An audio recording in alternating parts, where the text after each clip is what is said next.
कर रहे थे and in the last topic we were discussing आपके पास alpha, beta and gamma decay, ये तीनों डीके हमें पढ़ना है आज। तीनों डीके का मतलब जब भी कोई न्यूक्लियस है वो न्यूक्लियस डिसइंटीग्रेट होता है या फिर उसमें डिसइंटीग्रेशन का प्रोसेस होता है तो उसमें रेज एमिशन होती है, रेज का एमिशन होता है, रेज एमिट होती है। क्योंकि कोई भी न्यूक्लियस है उसका डिसइंटीग्रेशन कब होता है? जब वो अनस्टेबल होता है।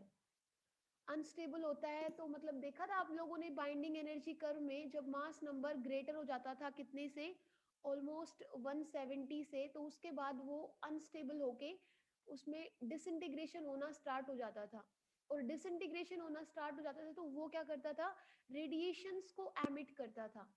और उन रेडिएशंस के एमिशन से वो क्या हो जाता था? फिर स्टेबल हो जाता था। तो in order to get the stability, एक अनस्टेबल न्यूक्लियस क्या करता है? रेडियो एक्टिव रेडिएशंस का एमिशन करेगा।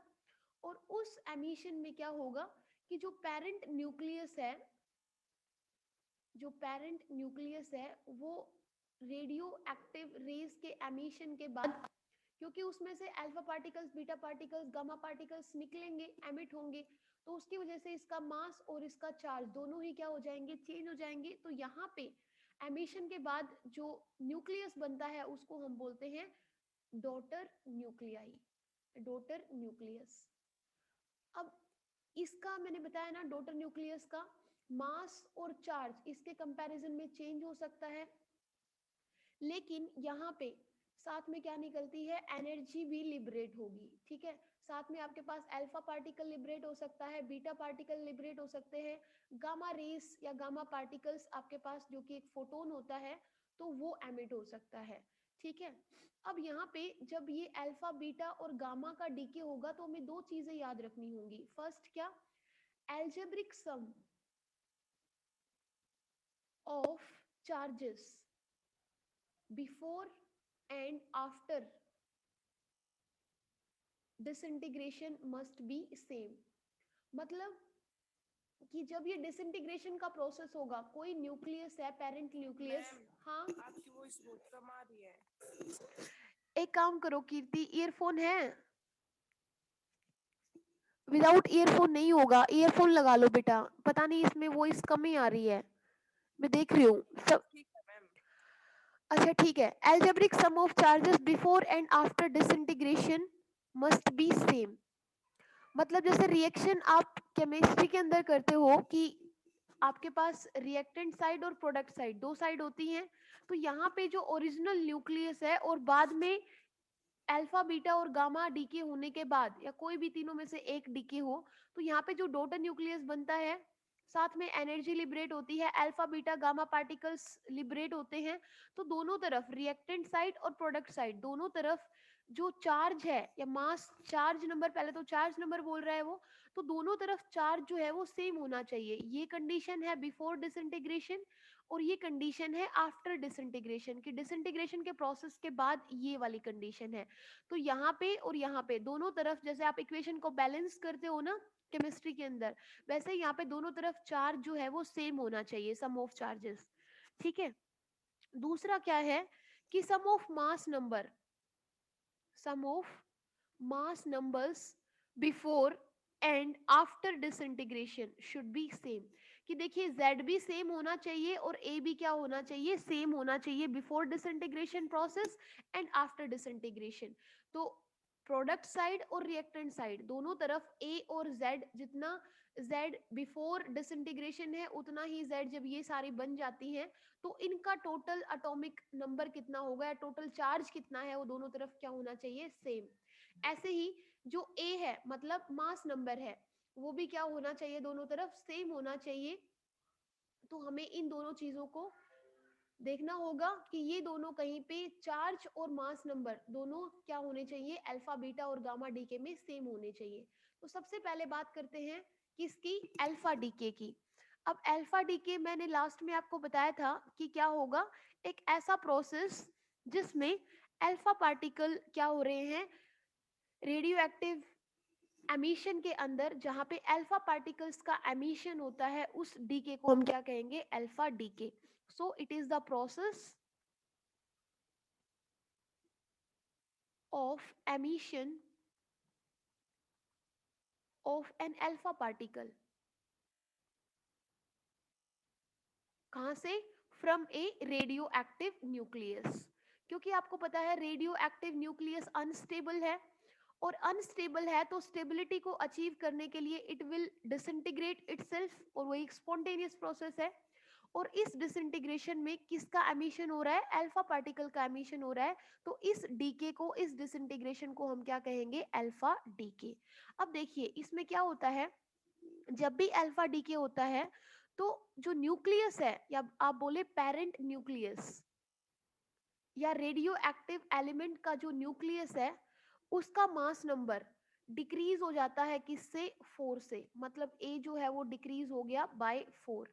एंड इसका जो चार्ज है, जो इस पेरेंट न्यूक्लियस पे ओरिजिनली चार्ज था, वो चार्ज भी डिक्रीज हो जाता है किससे? 2 से. ठीक है. जैसे हम एक एग्जांपल ले लें, सपोज कोई भी हमने न्यूक्लियस ले लिया एक्स, इसका मास नंबर है ए, और एटॉमिक नंबर या इसके ऊपर चार्ज है जेड. ये पेरेंट न्यूक्लियस है. ठीक है. ये पेरेंट न्यूक्लियस का कौन सा डीके हुआ? अल्फा डीके हुआ. तो अब क्या होगा कि यहाँ पे ये तो पेरेंट न्यूक्लियाई हो गया, पेरेंट न्यूक्लियस हो गया. यहाँ पे क्या बनेगा? Daughter nucleus. उस डॉटर न्यूक्लियस को सपोज मैं रिप्रेजेंट कर रही हूँ किससे? वाई से. तो मैंने आपको बताया कि जो पेरेंट न्यूक्लियस है, वहां पे जो डॉटर न्यूक्लियस बनेगा, उसका जो चार्ज है वो कितने से डिक्रीज हो जाएगा? 2 से. तो यहाँ पे वाई के ऊपर जो चार्ज होगा वो डिक्रीज हो जाएगा 2 से, और मास नंबर है वो डिक्रीज हो जाएगा 4 से. क्यों? क्योंकि यहाँ पे एक अल्फा पार्टिकल लिबरेट होगा, एमिट होगा. तो अल्फा पार्टिकल को हम किससे डिनोट करते हैं? हीलियम न्यूक्लियस से. तो यहाँ पे हीलियम न्यूक्लियस पे चार्ज कितना होता है? 2, और मास नंबर कितना होता है? Q. और यहाँ पे एनर्जी लिबरेट होगी. अब देखो दोनों तरफ, यहाँ पे चार्ज कितना है? Z. यहाँ पे Z है, दोनों को जोड़ के देखो, Z -2 + 2, तो ये तो कैंसिल हो गया. तो चार्ज दोनों तरफ, रिएक्टेंट साइड और प्रोडक्ट साइड, दोनों तरफ इक्वल है. यस इक्वल है. मास नंबर देखो, यहाँ पे जो पेरेंट न्यूक्लियस है, ओरिजिनल न्यूक्लियस है, उसका मास कितना है? ए. अब यहाँ पे देखते हैं टोटल मास कितना है. यहाँ पे वाई का मास कितना है? A-4. हीलियम न्यूक्लियस का मास कितना है? 4. 4 से 4 कैंसिल, तो यहाँ पे भी कितना है? ए. तो इसका मतलब जो दोनों कंडीशंस थी, रूल्स थे जो रेडियो एक्टिव डीके के लिए, कि charge on both side should be same before integration, disintegration और आफ्टर डिसइंटीग्रेशन. तो ये भी कंडीशन फुलफिल हो रही है. और जो ए है मास नंबर, वो भी बिफोर डिसइंटीग्रेशन और आफ्टर डिसइंटीग्रेशन वो क्या रहना चाहिए? सेम. तो दोनों कंडीशन हमारी फुलफिल हो रही है. तो इसका मतलब ये जो डीके है, ये कौन सा डीके है? अल्फा डीके है. अल्फा पार्टिकल का एमिशन हो रहा है, और साथ में आप देखिए large number of energy liberate हो रही है. अब ये लार्ज नंबर ऑफ एनर्जी कहाँ से आई? क्योंकि दोनों तरफ चार्ज तो सेम है, मास भी सेम है, लेकिन अभी मैं बताऊंगी कि ये एनर्जी कहाँ से आई है. तो ये तो हमने एक कॉमन एग्जांपल ले लिया, किसका? कोई भी न्यूक्लियस ले लिया, ओरिजिनल न्यूक्लियस एक्स. इस एक्स की जगह हम अगर कोई एलिमेंट ले ले, रेडियो एक्टिव एलिमेंट, जिसमें एक्चुअल में डिसइंटीग्रेशन का प्रोसेस होता है, तो क्या होगा? सपोज करते हैं यूरेनियम 235 हम ले लेते हैं, या यूरेनियम 238 ले लेते हैं. तो सपोज यूरेनियम 238 आप देख रहे हो, इसका mass number is greater than 170. तो ये कैसा न्यूक्लियस है? अनस्टेबल न्यूक्लियस है. अनस्टेबल न्यूक्लियस है तो स्टेबिलिटी को अचीव करने के लिए क्या करेगा? डिसइंटीग्रेट होगा. डिसइंटीग्रेट होगा तो यहाँ पे किसका एमिशन हो रहा है? यहाँ पे भी अल्फा पार्टिकल का एमिशन होगा. अब जो यहाँ पे ये पेरेंट न्यूक्लियस है, इससे एक डोटर न्यूक्लियस बनेगा. उस डोटर न्यूक्लियस का जो मास होगा वो क्या होगा? 238 -4 होगा. और जो चार्ज होगा वो 92 -90 होगा. तो यहाँ पे जो भी बना हमारे पास, उसका मास नंबर कितना है? 238 -4 मतलब 234, और चार्ज कितना है उसके ऊपर? 90. और मास नंबर ये और चार्ज ये, इसके साथ बनता है हमारे पास थोरियम. और साथ में क्या लिबरेट हो रहा है? हीलियम न्यूक्लियस लिबरेट हो रहा है. तो देखिए दोनों तरफ चार्ज सेम है. यस 90 + 2 92, और यहाँ पे भी कितना है? 92. यहाँ पे मास है 238, यहाँ पे भी मास है 238. क्लियर है बेटा? तो एक parent nucleus, this is the parent nucleus, और ये है बिफोर डीके का प्रोसेस. यहाँ पे एक पेरेंट न्यूक्लियस है, उसका डिसइंटीग्रेशन होता है, ये किस में चेंज हो जाता है, एक डॉटर न्यूक्लियस में, और साथ में क्या होता है, एक अल्फा पार्टिकल लिबरेट होता है। इस अल्फा पार्टिकल को हम क्या कह रहे हैं, हीलियम न्यूक्लियस कह रहे हैं, और ये कंडीशन हो जाती है आफ्टर डीके की।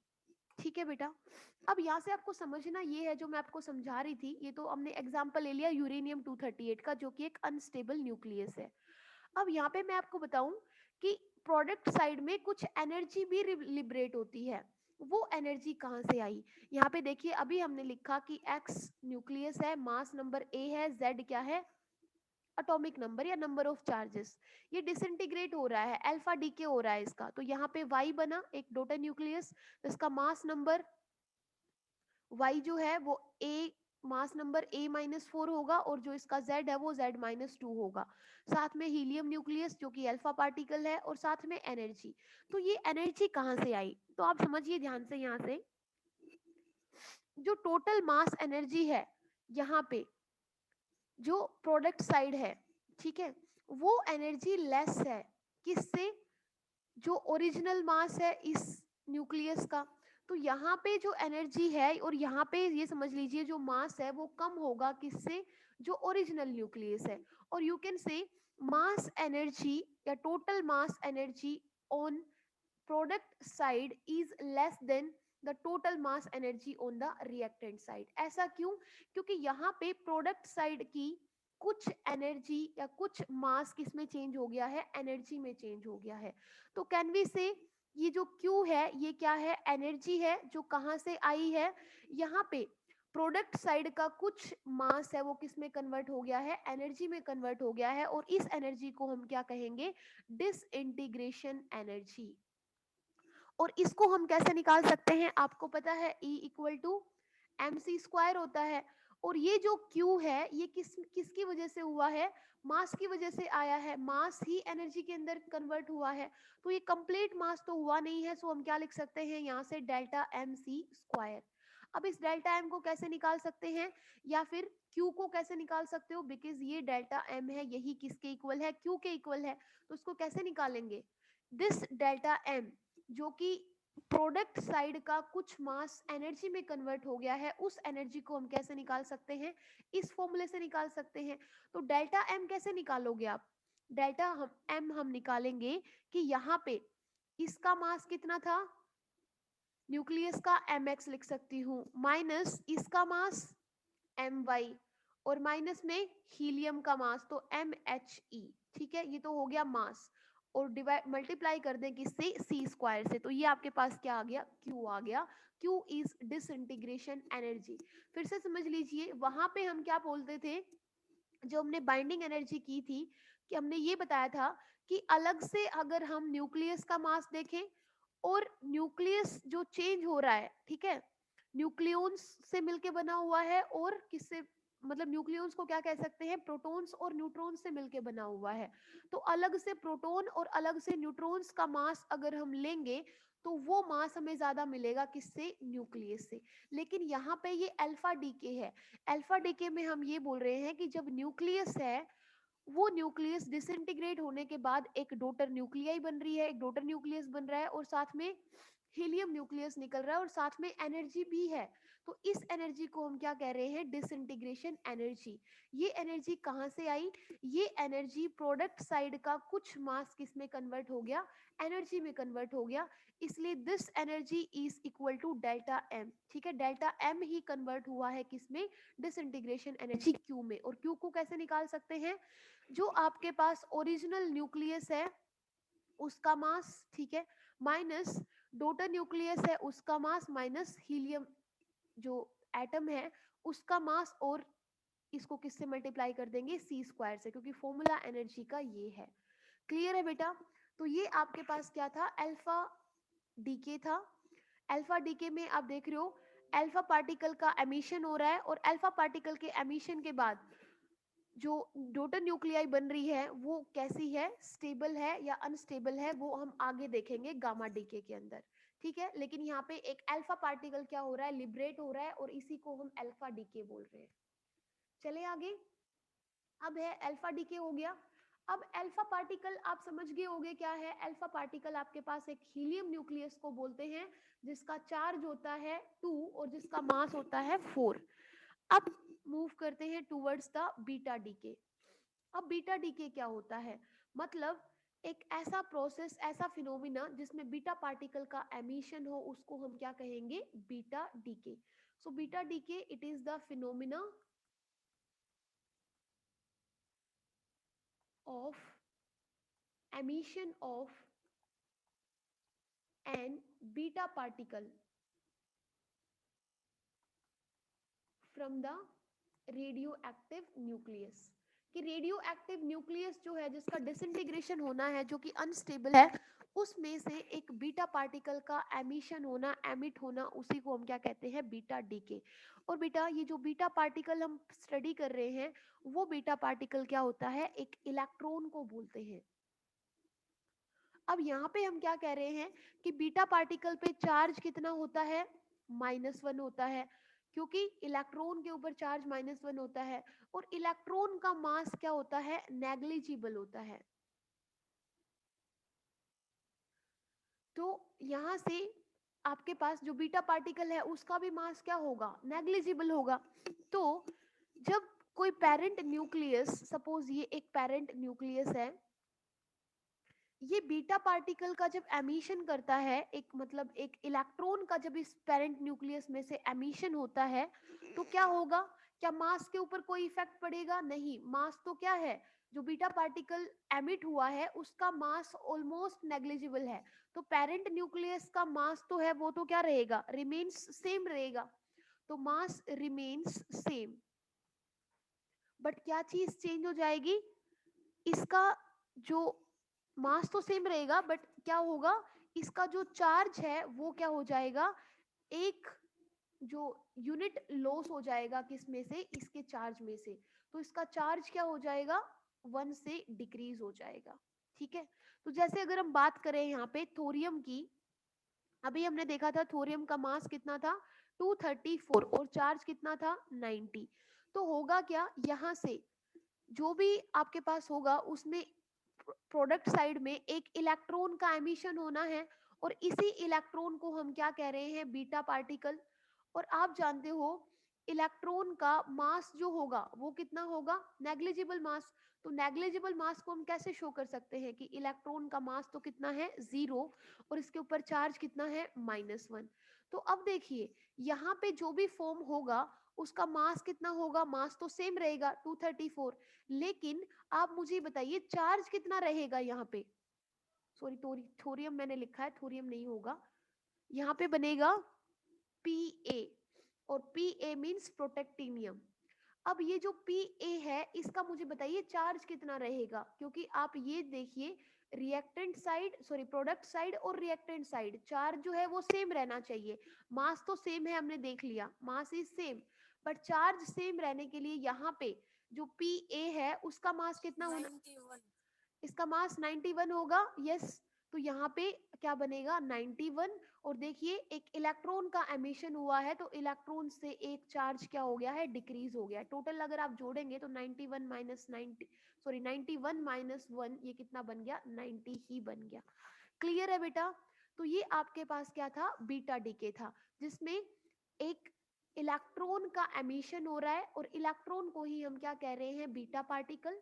तो बीटा पार्टिकल पे चार्ज होता है -1 और मास होता है ऑलमोस्ट नेग्लिजिबल, इसीलिए जो डोटर न्यूक्लियस बनता है उसका जो मास होता है वो सेम होता है as that of parent nucleus, लेकिन उसका चार्ज 1 से इंक्रीज हो जाता है। क्यों, क्योंकि साथ में एक अल्फा पार्टिकल का लिबरेशन होता है, एमिशन होता है, तो अल्फा पार्टिकल पे चार्ज कितना होता है, -1। क्लियर है, कोई डाउट तो नहीं है। तो ये आपके पास है बीटा डीके। अगर हम कॉमन मैं आपको लेके समझाऊं तो यहाँ पे भी एनर्जी का क्या होता है, लिबरेशन होता है। हम एक ग्राफ प्लॉट करेंगे, और ये ग्राफ होगा किसके बीच में, नंबर ऑफ बीटा पार्टिकल्स, ठीक है, कि नंबर ऑफ बीटा पार्टिकल्स के बीच में है, और जो एनर्जी है बीटा पार्टिकल्स की, बीटा पार्टिकल एनर्जी। क्योंकि आप देखिए यहां से सपोज आपके पास ओरिजिनल न्यूक्लियस है X, जिसका मास नंबर है A और एटॉमिक नंबर है Z। अगर इसका बीटा डीके हो तो क्या बनेगा, यहाँ पे y बनेगा जिसका मास रहेगा सेम, और जो z है वो हो जाएगा +1। लेकिन साथ में एक इलेक्ट्रॉन, देखिए इलेक्ट्रॉन को कैसे रिप्रेजेंट करते हैं, ऐसे रिप्रेजेंट करते हैं, और साथ में क्या लिबरेट हो रही है, एनर्जी। तो यहाँ पे एक्स एक्सिस पे हम लेंगे बीटा पार्टिकल एनर्जी। तो दोनों के बीच में जो ग्राफ आएगा वो कैसा ग्राफ आएगा, वो ऐसा ग्राफ आएगा आपके पास। देखिए इसको,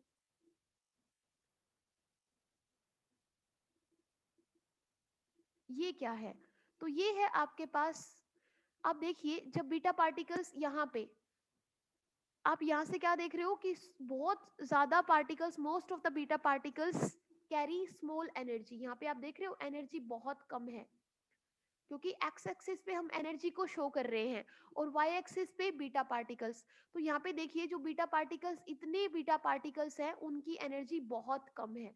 तो फर्स्ट इस ग्राफ से हम ये लिख सकते हैं कि most of the beta particles जो बीटा डीके के अंदर एमिट हो रहे हैं, most of the beta particles emitted carry small energy. इनकी एनर्जी कैसी होती है, देख रहे हो आप, बहुत स्मॉल एनर्जी है। यहाँ पे ये जो एनर्जी है बेटा, ये मिलियन इलेक्ट्रॉन वोल्ट में होगी, ठीक है। यहाँ पे एनर्जी 0 है, यहाँ पे 0.2 होगी, दिस इज 0.4, और ये आपके पास कितनी है, 0.6, और ये मैक्सिमम एनर्जी है, देख रहे हो। और इसी एनर्जी को क्या कहते हैं, एंड पॉइंट एनर्जी। और कुछ ही ऐसे alpha particle, sorry beta particles होंगे जिनकी एनर्जी क्या है, मैक्सिमम है। आप देख रहे हो यहाँ पे नंबर ऑफ बीटा पार्टिकल्स बहुत कम है, जिनकी एनर्जी क्या है, 0.6 मेगा इलेक्ट्रॉन वोल्ट या मिलियन इलेक्ट्रॉन वोल्ट। तो यहाँ से हम ये लिख सकते हैं कि only few beta particles carry maximum energy 0.6 million electron volt, और known as end point energy. तो एंड पॉइंट एनर्जी तक जो मतलब मैक्सिमम एनर्जी होती है, उस वो एनर्जी कुछ ही बीटा पार्टिकल्स के पास होती है, ठीक है। और यहाँ से अल्फा पार्टिकल्स की एनर्जी कहाँ से कहाँ वेरी हो रही है, मिनिमम से 0.6 के बीच में कुछ ऐसा पार्टिकल्स, अल्फा बीटा पार्टिकल्स हमें मिलेंगे जिनकी एनर्जी हमें किसके बीच में मिलेगी, मिनिमम टू बीटा मैक्स मिलेगी, या फिर आप इसको क्या बोल सकते हो, एंड पॉइंट एनर्जी। क्लियर बेटा। तो ये आपके पास था बीटा डीके। तो बीटा डीके के अंदर क्या होता है, बीटा डीके के अंदर आपके पास एक बीटा पार्टिकल का एमिशन होता है। बीटा पार्टिकल क्या है, एक इलेक्ट्रॉन को ही हम बीटा पार्टिकल बोलते हैं। और इलेक्ट्रॉन का मास आपको पता है 9.1 इंटू 10⁻31 केजी होता है। तो बेटा -31 बहुत स्मॉल हो जाता है, इसलिए हम इसको बोल रहे हैं कि मास नेग्लिजिबल है। इसीलिए जो आपके रिएक्ट मतलब ओरिजिनल न्यूक्लियस का मास है, वही आपके डोटर न्यूक्लियस का मास है। लेकिन जो एनर्जी लिबरेट होगी, वो एनर्जी लिबरेट लार्ज अमाउंट में होगी, मिलियन इलेक्ट्रॉन वोल्ट इसकी यूनिट है।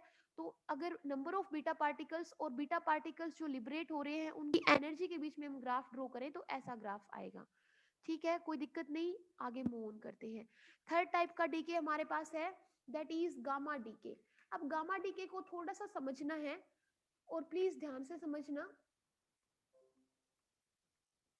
गामा डीके क्या होता है, देखिए गामा डीके भी वही होगा कि इट इज द प्रोसेस या phenomena of emission of gamma raise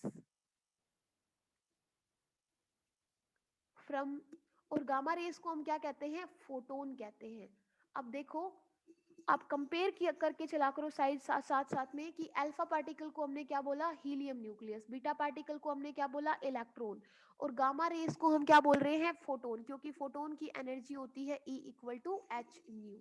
तो यहाँ से जो गामा रेज है, गामा रेज को हम क्या कह रहे हैं, फोटोन। तो it is the process, gamma decay is the process of emission of gamma rays from a radioactive element. कि कोई रेडियो एक्टिव एलिमेंट है या रेडियो एक्टिव न्यूक्लियस है जो अनस्टेबल है, तो जब उसमें गामा डीके का प्रोसेस होता है तो क्या होता है, तो वहां पे बेटा फोटोन का एमिशन होगा, गामा रेज का एमिशन होगा। होता क्या है कि जब भी कोई एटम होता है, कोई न्यूक्लियस होता है, वो कौन सी स्टेट में होता है, एक्साइटेड स्टेट में होता है। अब now you all know what is the meaning of excited state. तो जब कोई अनस्टेबल न्यूक्लियस एक्साइटेड स्टेट में होता है, तो in order to achieve the stability, और ये क्या करेगा, एक्साइटेड स्टेट से लोअर स्टेट के अंदर आएगा, और लोअर स्टेट की एनर्जी क्या होती है, लेस एनर्जी होती है, और लेस एनर्जी मतलब मोर स्टेबल। तो एक्साइटेड स्टेट से लोअर स्टेट में आने के लिए ये क्या करेगा, एनर्जी को एमिट करेगा, ठीक है। और एनर्जी को एमिट करेगा और साथ साथ किसका एमिशन होगा, फोटोन का एमिशन होगा, उसको हम क्या कहते हैं, गामा डीके कहते हैं। लेकिन ये जो फोटोन है, इसकी प्रॉपर्टीज क्या होंगी, इसका चार्ज क्या होगा, इसका मास होगा। देखिए बेटा, ये तो क्या होती हैं, रेज होती हैं, ठीक है। फोटॉन्स क्या हैं, एनर्जी के पैकेट्स होते हैं। तो बेटा ना तो इनका, अगर एक फोटोन का हम रेस्ट मास ले लें, तो फोटोन का ना ही तो रेस्ट मास होता है, photon has no rest mass and no charge. तो ना तो इसके ऊपर चार्ज रहेगा, और इसका रेस्ट मास भी कितना रहेगा, जीरो रहेगा। तो जो हमारे पास पेरेंट न्यूक्लियस हम ले रहे हैं, सपोज एक्स ले रहे हैं विद मास नंबर ए और एटॉमिक नंबर जेड, तो यहाँ से बीटा डीके के बाद ये किसका प्रोसेस हो रहा है, बीटा डीके, ये आप ऐसे रिप्रेजेंट कर देना। बीटा डीके होने के बाद यहाँ पे जो आपके पास न्यूक्लियस बनेगा वो सेम होगा, क्योंकि मास नंबर भी सेम है और चार्ज भी सेम है। तो सेम जो आपके पास पेरेंट न्यूक्लियस है वही आपके पास डॉटर न्यूक्लियस बनेगा, लेकिन साथ में किसका एमिशन हो रहा है, गामा रेज का। और गामा रेज का एमिशन हो रहा है बेटा, तो यहाँ पे एनर्जी लिबरेट होगी, ठीक है। और उसको समझते हैं कैसे। तो यहाँ पे मैं आपको बताऊं कि होता क्या है, अल्फा डीके और बीटा डीके के बाद जो प्रोडक्ट बनता है या जो डॉटर न्यूक्लियस बनता है, वो स्टिल कई बार क्या होता है, अनस्टेबल होता है। तो अनस्टेबल होने के लिए या होने के बाद उसको स्टेबिलिटी तो चाहिए। तो अल्फा डीके और बीटा डीके मतलब, कोई सपोज आपके पास, अभी हम एग्जांपल ले रहे हैं यहाँ पे कोबाल्ट का, कि कोबाल्ट जो है वो कैसे बना है, बीटा डीके में जो प्रोडक्ट साइड जो आपके पास न्यूक्लियस बना है, डोटर न्यूक्लियस, वो क्या है, बीटा डीके के बाद कोबाल्ट बन गया है। ये देखिए, ये आपके पास कोबाल्ट है विद मास नंबर 60 और एटॉमिक नंबर 27। तो अल्फा और बीटा डीके के बाद क्या होता है, जो डोटर न्यूक्लियस बनता है, वो डोटर न्यूक्लियस स्टिल कौन सी स्टेट में होता है, एक्साइटेड स्टेट में होता है। तो एक्साइटेड स्टेट से इसको क्या चाहिए, स्टेबिलिटी चाहिए, और स्टेबिलिटी लेने के लिए या स्टेबिलिटी अचीव करने के लिए ये क्या करता है, कुछ गामा रेज का एमिशन करने के बाद कौन सी स्टेट में आ जाता है, लोअर स्टेट में। और वो लोअर स्टेट क्या कैसी होती है, स्टेबिलिटी की स्टेट होती है।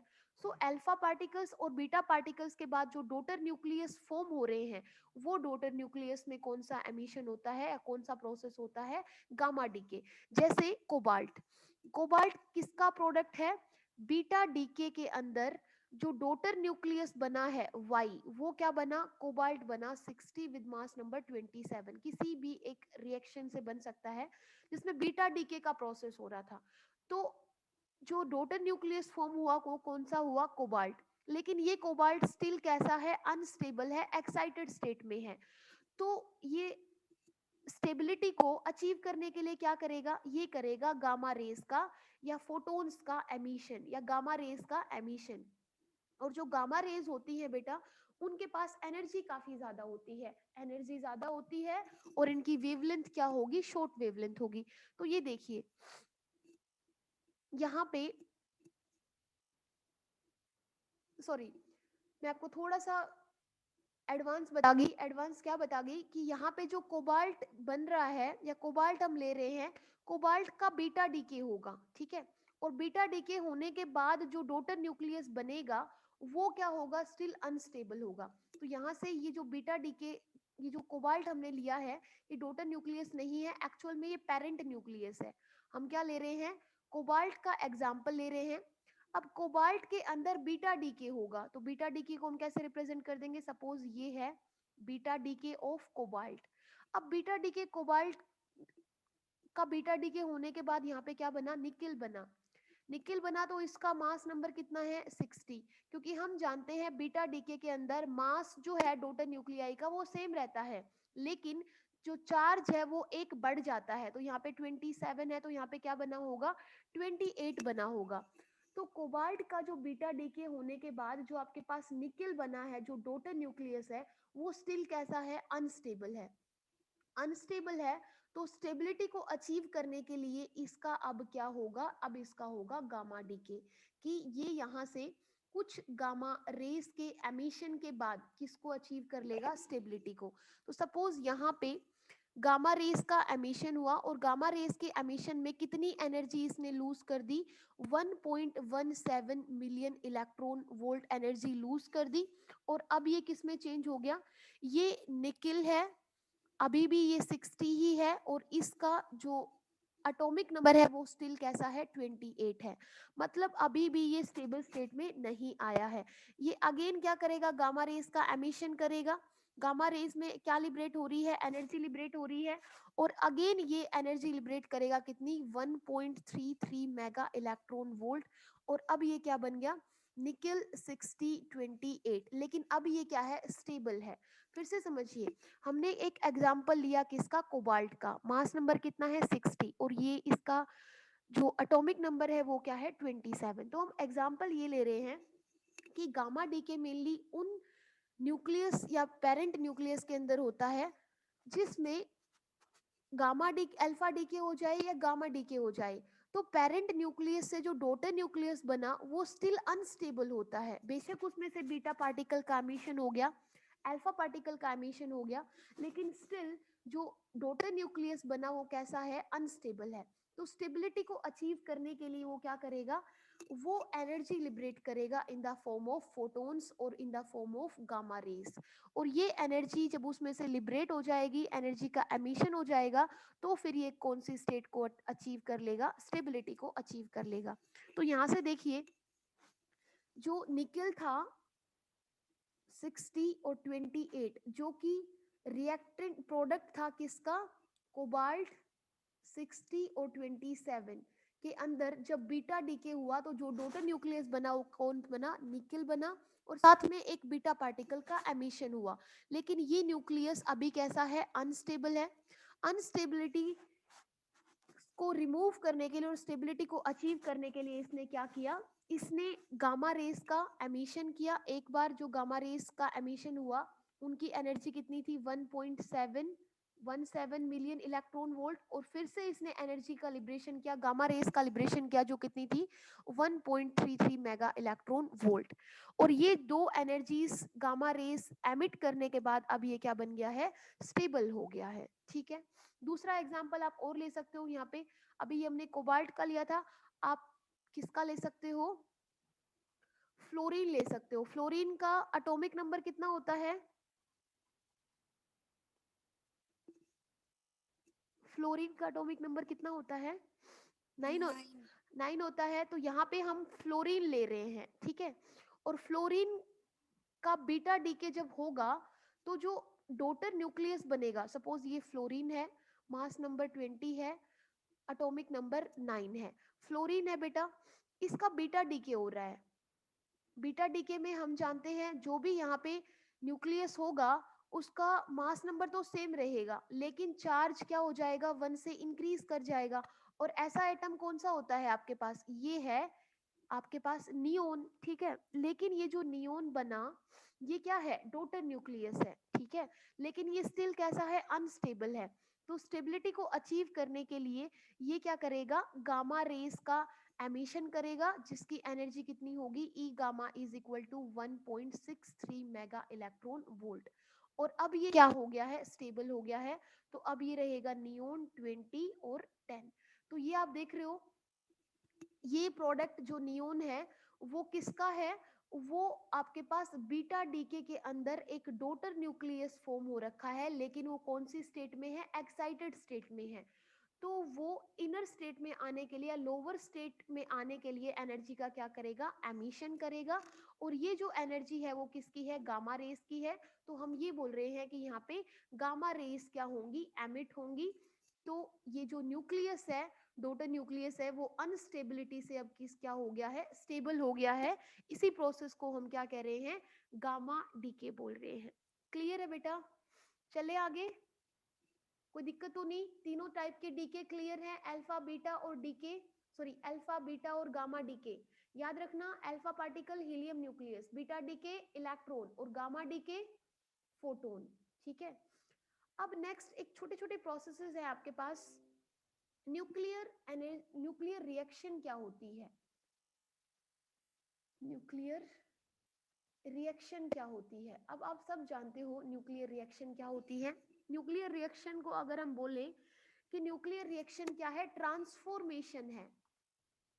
Nuclear reaction is transformation of one stable nucleus into another nucleus. अब इसको ये मत समझना कि न्यूक्लियर रिएक्शन है तो हम स्टेबल क्यों बोल रहे हैं, अभी मैं बताऊंगी आपको। एक स्टेबल न्यूक्लियस का दूसरे न्यूक्लियस में, transformation of one stable nucleus into another nucleus bye bombarding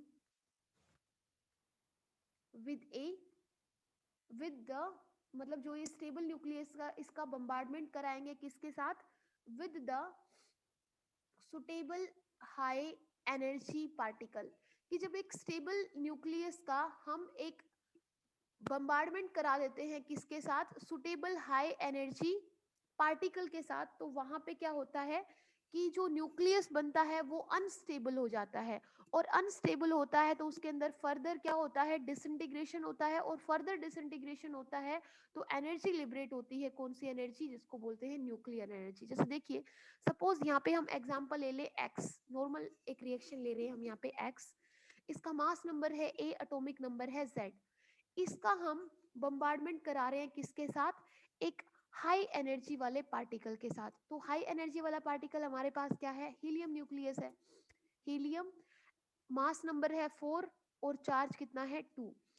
इसके साथ बम्बार्डमेंट कराने से यहाँ पे जो न्यूक्लियस फॉर्म होगा वो कैसा है, वो बन जाएगा अनस्टेबल या फिर एक कंपाउंड न्यूक्लियस बन जाएगा। कैसे, जैसे यहाँ पे सी बना, उसका मास नंबर क्या होगा A+4 और एटॉमिक नंबर क्या होगा Z+2, क्योंकि वो इन दोनों के कॉम्बिनेशन से बन गया है। तो इसको हम क्या कह रहे हैं, ये एक कंपाउंड न्यूक्लियस बन गया है। ये कंपाउंड न्यूक्लियस फर्दर क्या होगा, डिसइंटीग्रेट होगा। और डिसइंटीग्रेट होके आपको क्या देगा, एक प्रोडक्ट देगा Y। और साथ में क्या निकलेगा, एक प्रोडक्ट पार्टिकल निकलेगा, एक प्रोटॉन निकलेगा, जिसको हम क्या कह सकते हैं, 1H1। ठीक है, तो यहाँ पे इसका जो मास नंबर होगा वो कितना होगा, अब एक तो निकल गया, यहाँ पे कितना है मास नंबर A+4, तो यहाँ पे A+1 तो ये हो गया, तो यहाँ पे कितना होना चाहिए A+3। सॉरी, यहाँ पे चार्ज 1 लिबरेट, मतलब लिबरेट हो चुका है, तो यहाँ पे चार्ज कितना होगा Z+1। तो इस रिएक्शन को हम क्या कह रहे हैं, न्यूक्लियर रिएक्शन बोल रहे हैं, क्योंकि यहाँ पे जो एनर्जी लिबरेट हो रही है वो large amount of energy liberate हो रही है। और इसी को हम क्या कह रहे हैं, न्यूक्लियर एनर्जी बोल रहे हैं। ठीक है, तो हो क्या रहा है, ये एक स्टेबल न्यूक्लियस था। जब हमने इस स्टेबल न्यूक्लियस को एक हाई एनर्जी वाले पार्टिकल के साथ बम्बार्डमेंट कराया, तो जो हमारे पास न्यूक्लियस, कंपाउंड न्यूक्लियस फॉर्म हुआ वो ये हुआ, जो इन दोनों के मास नंबर के सम के इक्वल था उसका मास, और इन दोनों के चार्ज के सम के इक्वल था उसका सम। लेकिन ये स्टिल कैसा है, अनस्टेबल है, डिसइंटीग्रेट होगा। और डिसइंटीग्रेट होके यहाँ पे एक डोटर न्यूक्लियस बन रहा है, साथ में एक प्रोटॉन लिबरेट हो रहा है और लार्ज अमाउंट ऑफ एनर्जी निकल रही है। और इसी एनर्जी को हम क्या कह रहे हैं, न्यूक्लियर एनर्जी बोल रहे हैं। अब बेटा जब भी न्यूक्लियर एनर्जी की बात करेंगे तो चार चीजें हमेशा सेम रहेंगी।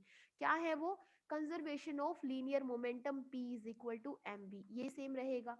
कंजर्वेशन ऑफ टोटल एनर्जी, मतलब टोटल एनर्जी सेम रहेगी before and after. Third, conservation of charge, charge भी सेम रहेगा।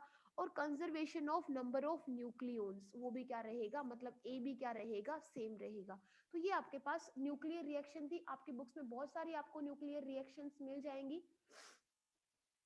तो रदरफोर्ड ने फर्स्ट न्यूक्लियर जो रिएक्शन दी थी वो एक बार देख लीजिए। रदरफोर्ड फर्स्ट वो साइंटिस्ट थे जिन्होंने एक एक्सपेरिमेंट परफॉर्म किया था इन 1919 और एक जो रिएक्शन उनको मिली थी उस रिएक्शन को उन्होंने क्या बोला था, न्यूक्लियर रिएक्शन बोला था। और क्या थी वो रिएक्शन, वो भी याद कर ले। वो रिएक्शन थी, नाइट्रोजन था with atomic number 7 and mass number 14। जब इसका बम्बार्डमेंट कराया किसके साथ, हीलियम न्यूक्लियस के साथ, तो क्या बना यहाँ पे फ्लोरीन बना 9 और 18।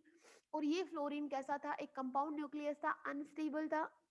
और यहाँ पे जो आपको मिला प्रोडक्ट साइड वो मिला ऑक्सीजन 17 और ये था 8, और साथ में क्या बना ये, और साथ में एनर्जी लिबरेट हुई। तो उस रिएक्शन को उन्होंने क्या बोला, न्यूक्लियर रिएक्शन। अब आपको बहुत सारी ऐसी रिएक्शंस मिल जाएंगी जिसमें लिथियम का बम्बार्डमेंट करा रहे हैं एक प्रोटॉन से, तो क्या बन रहा है, फर्दर क्या हो रहा है, एनर्जी का लिबरेशन हो रहा है। तो थोड़ा सा आप ये देख ले, एक दो रिएक्शंस याद कर ले कि न्यूक्लियर रिएक्शंस के एक दो एग्जांपल्स क्या हो सकते हैं। अब दो चीजें हैं बेटा, यहाँ पे जो हमने क्यू की बात की कि क्यू जो है वो एनर्जी है, लेकिन कई बार ये एनर्जी लिबरेट होती है, कई बार न्यूक्लियर रिएक्शन को इनिशिएट करने के लिए हमें एनर्जी देनी भी पड़ती है। तो वो रिएक्शंस जिनमें एनर्जी लिबरेट हो रही है उनको हम क्या कहेंगे, एक्सोथर्मिक। और जिसमें क्यू हमें देना पड़ रहा है उनको हम क्या कहेंगे, एंडोथर्मिक। ठीक है। लेकिन जो रेडियो एक्टिव डीके होता है वो हमेशा कैसा प्रोसेस रहेगा, एक्सोथर्मिक का। तो ये आप थोड़ा लर्न कर ले।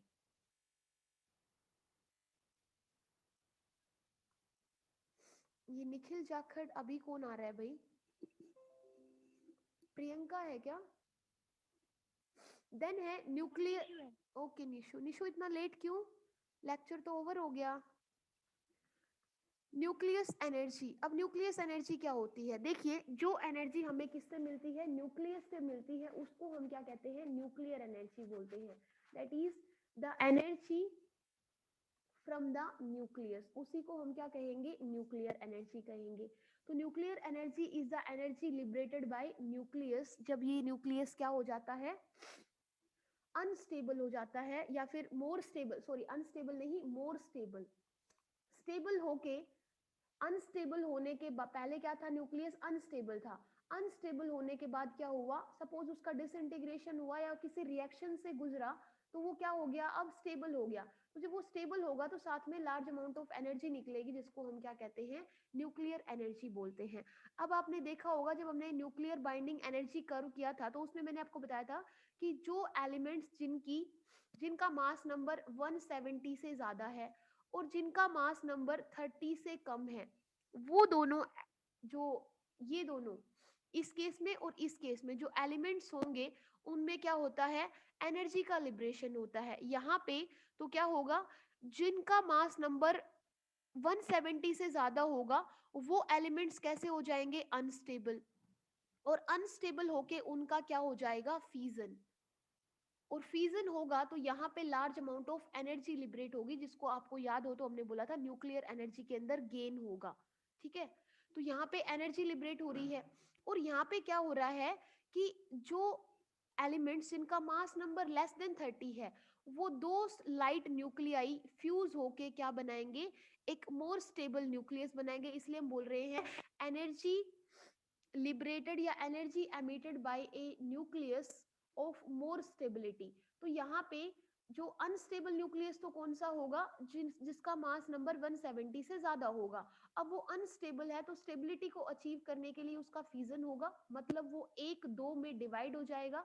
और दो में डिवाइड होके अब ये जो दोनों डोटर न्यूक्लियस बने हैं ये क्या है, मोर स्टेबल है, लेकिन यहाँ पे लार्ज अमाउंट ऑफ एनर्जी निकलेगी, जिसको हम कहते हैं फ्यूजन एनर्जी। लेकिन जो लाइट न्यूक्लियाई होते हैं, सपोज लिथियम है, हीलियम है, ये मिलके क्या करते हैं, दो लाइट न्यूक्लियाई मिलेंगे, ठीक है, मतलब फ्यूज होंगे। और फ्यूज होके अब जो न्यूक्लियस बनेगा वो कैसा बनेगा, मोर स्टेबल न्यूक्लियस बनेगा, और यहाँ से भी एनर्जी लिबरेट होगी, जिसको हम क्या कहते हैं, फ्यूजन एनर्जी। तो फ्यूजन एनर्जी और फ्यूजन एनर्जी का दोनों का ही सोर्स क्या है, न्यूक्लियस। तो इसको, फ्यूजन एनर्जी को और फ्यूजन एनर्जी को हम क्या कहते हैं, न्यूक्लियर एनर्जी। अब याद रखें फ्यूजन किन में होता है, जिनका मास नंबर 170 से ज्यादा होता है। ठीक है। फ्यूजन किन एलिमेंट्स में होता है, जिनका मास नंबर 30 से लेस होता है। ठीक है।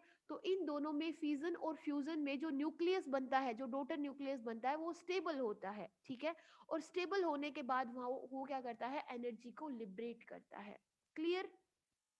तो ये छोटी छोटी टर्म्स हैं, इनको प्लीज अच्छे से समझना। ऐसा कुछ नहीं है जो समझ नहीं आएगा आपको। इसमें बस लास्ट न्यूमेरिकल लास्ट एक रिएक्शन कर लेते हैं, न्यूक्लियर फ्यूजन। अभी मैंने आपको बताया न्यूक्लियर फिजन किन में होगा, जिनका mass number is greater than 170। और मेनली जब न्यूक्लियर फिजन को आप एक्सप्लेन करोगे तो क्या होता है, the phenomena of splitting of a heavy nucleus. Binding energy curve में तो हमने ये रेंज दी थी, ठीक है, लेकिन यहाँ पे जब हम न्यूक्लियर फिजन को एक्सप्लेन करेंगे तो हम ये बताएंगे कि जब एक हैवी न्यूक्लियस स्प्लिट होता है, कौन सा हैवी न्यूक्लियस, जिसका मास नंबर ग्रेटर होता है 230 से। तो जब एक heavy nucleus with mass number greater than 230 split होता है दो लाइट न्यूक्लियाई के अंदर, तो उस प्रोसेस को हम क्या बोलते हैं, न्यूक्लियर फिजन का प्रोसेस बोलते हैं, ठीक है बेटा। और न्यूक्लियर के फिजन के प्रोसेस में आपके पास एक साइड होती है पेरेंट जो न्यूक्लियस होगा वो, और साथ में जो डोटर न्यूक्लियस बनेगा, मतलब जो रिएक्ट प्रोडक्ट साइड जो भी आपके पास एलिमेंट्स बनेंगे उनका मास लेस होगा किससे, ओरिजिनल न्यूक्लियस से। और यहाँ पे जो दोनों के मास के बीच में जो डिफरेंस आएगा उसको हम क्या बोल रहे हैं, मास डिफेक्ट बोल रहे हैं। कहने का मतलब है जैसे हम ये ले ले यूरेनियम 235 ले ले, ठीक है, uranium 235 mass sorry atomic number कितना है 92। जब इसका बम्बार्डमेंट कराते हैं किसके साथ, एक थर्मल न्यूट्रॉन के साथ। न्यूट्रॉन आप सब समझते हो, न्यूट्रॉन के ऊपर चार्ज होता है 0 और मास होता है 1, ठीक है। तो ये न्यूट्रॉन के साथ बम्बार्डमेंट होके किस में चेंज हो जाता है, बेरियम प्लस क्रिप्टोन में चेंज हो जाता है। बेरियम का मास कितना होगा 141, एटॉमिक नंबर कितना होगा 56। तो 92 में से 56 माइनस करेंगे तो क्रिप्टोन के पास रह जाते हैं 32। देख लीजिए 6 और 6 12, 5 और 3 8 और 1 9, तो हो गया कंप्लीट।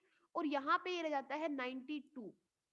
तो यहाँ पे जो बेरियम और क्रिप्टोन दोनों का मास अगर आप देखोगे तो यूरेनियम 235 और न्यूट्रॉन के मास से ये मास आपको कम मिलेगा, और इसी को हम क्या बोल रहे हैं, मास डिफेक्ट बोल रहे हैं। और according to the Einstein mass energy relation, जो एनर्जी यहाँ पे जो मास है वो किस में चेंज हो गया है, लार्ज अमाउंट ऑफ एनर्जी में चेंज हो गया है, जो उसको हम क्या बोल रहे हैं, न्यूक्लियर एनर्जी बोल रहे हैं। तो ये डेल्टा एम सी स्क्वायर, मतलब यही डेल्टा एम किस में चेंज हो रहा है, एनर्जी में चेंज हो रहा है। तो देखिए रिएक्शन क्या दे सकते हैं न्यूक्लियर फिजन के लिए, कि यूरेनियम 235 आप देख रहे हो mass number is greater than 230, तो कैसा है, अनस्टेबल है। जब हमने इसका बम्बार्डमेंट कराया किसके साथ, एक न्यूट्रॉन के साथ, और इस न्यूट्रॉन को हम बोलेंगे थर्मल न्यूट्रॉन, ठीक है, क्योंकि ये फास्ट मूविंग न्यूट्रॉन है। इसके साथ बम्बार्डमेंट कराया तो यहाँ पे बेरियम बना, क्रिप्टोन बना, प्लस 3 नए न्यूट्रॉन्स बने, ठीक है, और साथ में large amount of energy liberate हुई। अब ये 3 न्यूट्रॉन, अब हम आगे देखेंगे न्यूक्लियर चेन रिएक्शन के साथ कि ये 3 न्यूट्रॉन्स जो है आगे 3 यूरेनियम 235 का अगेन क्या करेंगे, फिजन करेंगे, ठीक है, यूरेनियम 235। अब साथ में एक रिएक्शन में कितने इलेक्ट्रॉन कितने न्यूट्रॉन लिबरेट होते हैं, 3, तो यहाँ पे अगेन कितने हो जाएंगे, 9 नए न्यूट्रॉन्स क्या हो जाएंगे, लिबरेट होंगे। वो अगेन 9 का क्या करेंगे, फिजन करेंगे। फिर अगेन कितने लिबरेट हो जाएंगे, 27, और ऐसे क्या करती रहेगी, एक रिएक्शन बन जाएगी जो एक चेन की तरह क्या होगी, चेन की फॉर्म में आगे प्रोपेगेट होती रहेगी, जिसको हम क्या कहेंगे, चेन रिएक्शन। तो पहले इसी को समझते हैं कि कैसे जो मास है, जो प्रोडक्ट साइड बनता है और जो रिएक्टेंट साइड बनता है, रिएक्टेंट साइड का मास ज्यादा होता है, प्रोडक्ट साइड का मास कम होता है। अगर हम यहाँ पे देखें ओरिजिनली हमारे पास रिएक्टेंट साइड में कौन है, यूरेनियम 235। अगर मास ऑफ यूरेनियम 235 92 का मास देखें तो कितना है, 235.0439 AMU। अब आप जानते हो AMU क्या होती है, यूनिट होती है। अब न्यूट्रॉन का मास कितना है, मास ऑफ न्यूट्रॉन ये भी मैंने आपको बताया था, मास ऑफ न्यूट्रॉन होता है 1.0087 AMU। तो रिएक्टेंट साइड मास कितना हो गया, ये हो गया 236.0, और इसको हम करेंगे 526 AMU आ जाएगा। अब देखते हैं प्रोडक्ट साइड, इन तीनों का मास कम होता है या ज्यादा होता है। अब एक है आपके पास बेरियम, बेरियम का मास कितना है, दिस इज 141 लिखा है, बट एक्चुअल में दिस इज 140.9139 AMU। क्रिप्टोन का 92 लिखा है, बट एक्चुअल में क्रिप्टोन का जो मास है इट इज 91.9, सॉरी इट्स 89, क्योंकि गड़बड़ हो जाएगा, 91.8973 AMU। एंड 3 न्यूट्रॉन्स है, तो 3 न्यूट्रॉन्स, एक न्यूट्रॉन का मास ये होता है, तो 3 न्यूट्रॉन्स का मास हो जाएगा, 3 न्यूट्रॉन्स है हमारे पास, ये है 0, तो इनका मास कितना हो जाएगा 3.026, ठीक है, 1 AMU। इनको जब सम करेंगे प्रोडक्ट साइड पे मास का, तो ये आएगा हमारे पास 235.8373 AMU। तो देखो प्रोडक्ट साइड मास कम है और रिएक्टेंट साइड मास ज्यादा है, कितना डिफरेंस है, अगर मैं इसको इसमें से माइनस कर दूं तो ये आपके पास आ जाएगा 0.2153 AMU, इतना आ जाएगा। अब इस AMU को हमें क्या करना है, एनर्जी में चेंज करना है, तो 1 AMU, और आपको याद हो 1 AMU और मेगा इलेक्ट्रॉन वोल्ट के बीच में हमने एक रिलेशन निकाला था कि 1 AMU is equal to 931 mega electron volt. तो अगर मैं इसको चेंज कर दूं, 0.2153 है आपके पास AMU है, इसको अगर हम मल्टीप्लाई कर दें किससे, 931 मेगा इलेक्ट्रॉन वोल्ट, तो ये मास किस में चेंज हो जाएगा, एनर्जी में चेंज हो जाएगा, और ये एनर्जी कितनी हो जाएगी, Q इज इक्वल टू, ये आपके पास रहेगा, ये डेल्टा M था, याद है ना, ये आपके पास क्या था, डेल्टा M।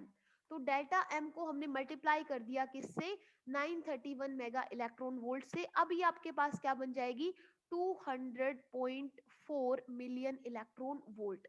मतलब एक यूरेनियम 235 को, मतलब यूरेनियम 235 आपने लिया, उसका एक न्यूट्रॉन के साथ जब बम्बार्डमेंट कराया तो कितनी एनर्जी लिबरेट हो रही है, 200.4 mega electron volt energy liberate हो रही है एक फिजन के अंदर। ऐसे ही जब फर्दर 3 न्यूट्रॉन यहाँ से लिबरेट होंगे, तो वो 3 न्यूट्रॉन अगेन 3 यूरेनियम 235 का फिजन करेंगे, फिर अगेन 9 निकलेंगे, वो 9 अगेन 9 यूरेनियम 235 का क्या करेंगे, फ्यूजन करेंगे। तो इस तरीके से जो ये रिएक्शन है वो एक चेन की फॉर्म में चलती रहेगी। तो देख रहे हो एक फ्यूजन के अंदर कितनी एनर्जी लिबरेट हुई है, इतनी, and this is a very large amount of energy. So इसको क्या बोलते हैं, न्यूक्लियर फ्यूजन। कोई डाउट है तो पूछ लीजिए, अगर नहीं डाउट है तो आज के लिए इतना